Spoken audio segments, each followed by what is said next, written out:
All right. You know what time it is? No, it's not howdy doody time. No, but it is time for me to share with you what's on my little tiny itsy bitsy mind today. There's some Torah readings that are really easy to explain. I was going to talk about July 4th today, but I decided this Torah reading is not so easy. And it has implications for all of us. And um, Pinchas is dramatic, it's uncomfortable, and it's definitely not the parasha or a Torah reading that we would like to use to introduce somebody to, very gently to the Torah. If you want to do Torah for beginners, you don't start here. Absolutely not. Not with a zealot killing somebody. Last week, Bnei Israel wanted to pass through a Moabite territory. And from Moab's point of view, several million people, remember I said there's like 6 million altogether, 6 million, isn't that interesting? Suddenly, with a camping near the border of Moab. It's not exactly welcome wagon material. Hey, come on in. No, it's not the way things work. We've learned that. A lot of countries have learned that. You just can't welcome everybody in. It doesn't work. And when there's 6 million people who all want to come in at one time, all the flags go up. And it did. And the king got scared. They knew that the children of Israel, Bnei Israel, had already defeated other nations and that they were protected by a powerful, all-powerful God. They knew that. So naturally, King Balak panics. He panicked. Think about it. So the king had few good options. He was not a diplomatic kind of person. He didn't want to sit down and talk. He just didn't. Never did. And war kind of looked foolish. How are you going to defeat 6 million people? How are you going to do it? Especially with a God like we have. So if he put up a blockade, he would have wound up starving his own people, because where are they going to get the food from? So plan A didn't work, diplomacy. Plan B, war, was not an option. Plan B was a blockade. That wasn't an option. So he goes to plan C. Hire Bilam to curse Bnei Israel. So when a national security plan depends on a freelance sorcerer, things are already going badly. Can you imagine? Can you imagine if Israel would rely on a sorcerer to defend the country from Iran or Hezbollah or any of these horrible things? Can you imagine? But this is what King Balak did. He remembered that Prophet Bilam could not curse what God had blessed, but he thought if he gave him enough money, he would choose to do it. He couldn't understand that Bilam was not choosing to curse or not curse based upon what God told him. He couldn't. If God said this or that, he had to do what God said. That's all that would come out of his mouth. That was hard for the king to know. So he didn't realize by telling him to curse Israel, he was blessing him. He didn't know that was going to happen. So every attempt of what the king wanted Bilam to do failed. It just failed. So what are you going to do? He's taking all this money now and he can't do anything. So at the end, he goes to the king and he says, listen, king, I got an idea.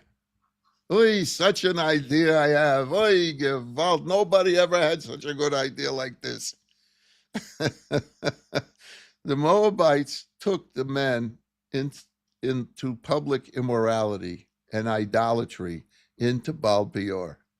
So the ladies did this. They had the ladies go out and bring the men into more immorality and idolatry into Baal Peor, right into the city there, hoping that if Bnei Israel would abandon its mission and love the women and do what they said and blah blah blah, and then God would withdraw all of the protection from them because God would be disgusted.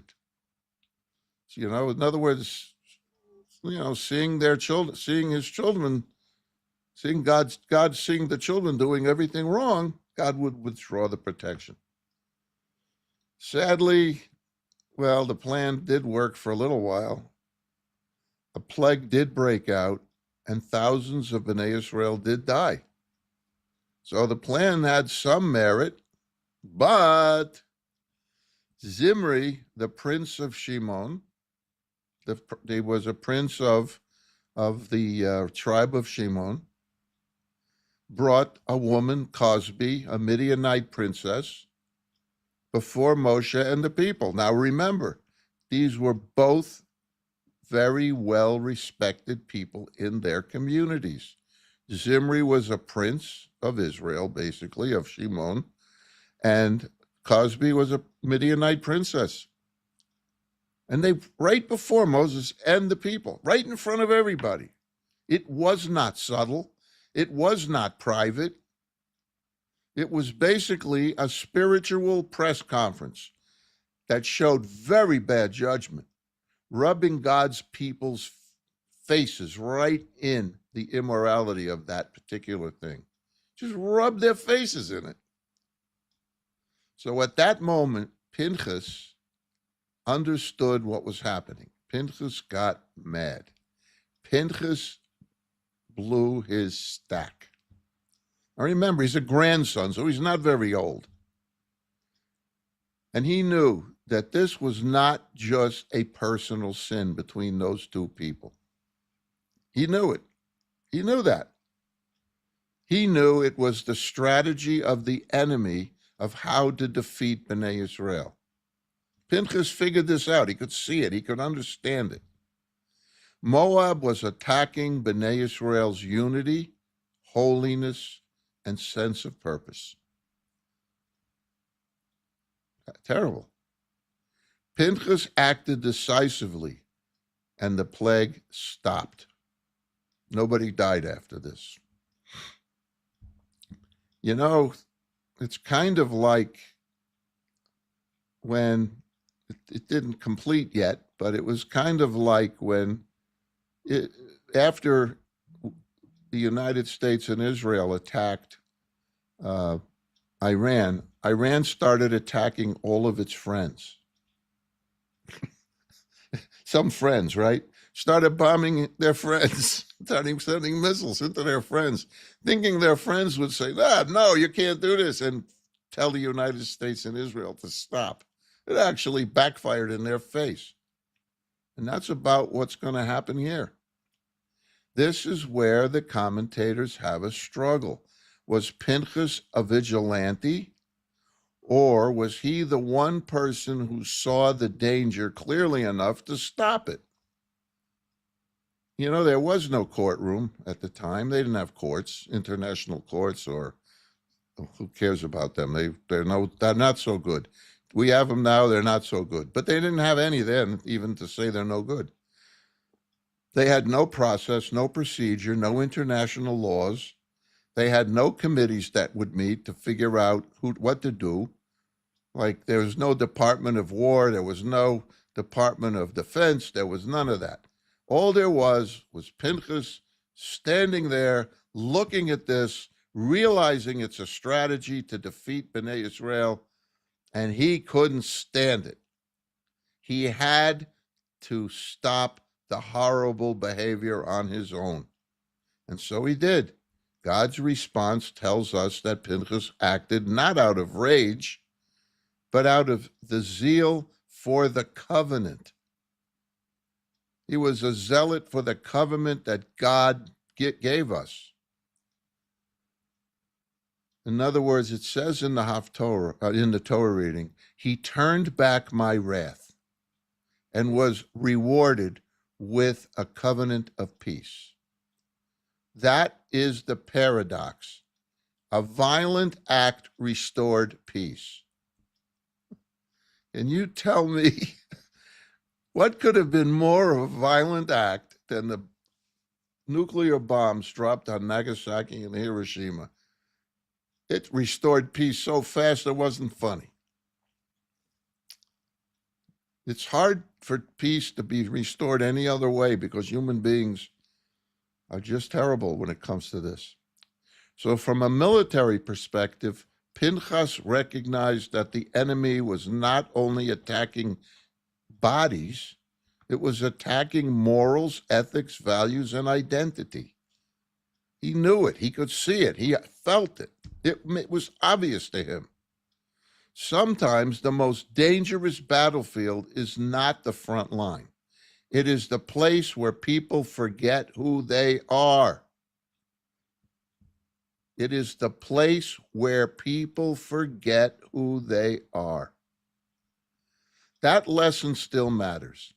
Every generation faces forces that try to wear it down through fear, through confusion, through temptation, propaganda, and plain old exhaustion. Pinchas reminds us that leadership sometimes means seeing the real threat before everyone else does. Today's July 4th. It's true. Where would we be had George Washington not seen what he saw and do what he had to do? Where would we be? The challenge is not to imitate Pinchas's method. That's the challenge. The challenge is to imitate his clarity, his courage, his loyalty to God and to the Jewish people, B'nai Israel.